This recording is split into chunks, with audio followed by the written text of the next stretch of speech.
어제 하루 국내 코로나19 신규 확진자는 45명입니다. 이 가운데 서울의 한 요양시설에서는 확진자가 10명 추가로 확인됐습니다. 또 음성 확인서를 내고도 입국 뒤 양성 판정을 받는 사례도 8건 확인됐습니다. 김민혁 기자입니다.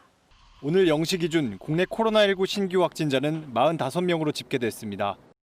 해외 유입이 25명, 국내 발생이 20명입니다. 어제 하루 서울에서만 18명의 확진자가 나왔습니다. 특히 서울 강서구 요양시설 관련 확진자가 계속 늘고 있습니다.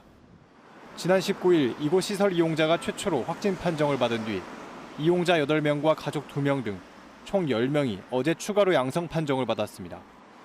지금까지 관련 확진자는 모두 12명입니다. 서울시는 접촉자 등 118명을 검사했고 이 중 96명이 음성 판정을 받았다고 밝혔습니다. 방역당국은 확진자가 거짓으로 진술해 역학조사의 골든타임을 놓치면 접촉자 파악이 늦어지고 N차 감염으로 이어질 수 있다며 역학조사에 협조해 줄 것을 다시 한번 요청했습니다.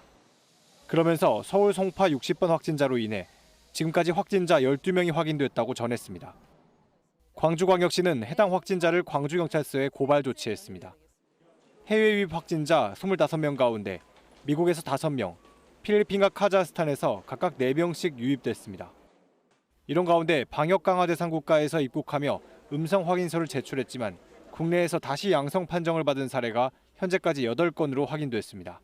잠복기의 기간 중에 앞선 PCR에서는 음성이 나오고 다시 그 바이러스의 복제가 왕성해지면서 PCR 검사에서 양성이 나오는 그 소위 시간차가 충분히 생길 수 있기 때문에 외국인 확진자의 치료비를 전액 지원하고 있는 것과 관련해서도 정부는 국내 방역에 부담이 된다면 변화가 필요하다고 밝혔습니다.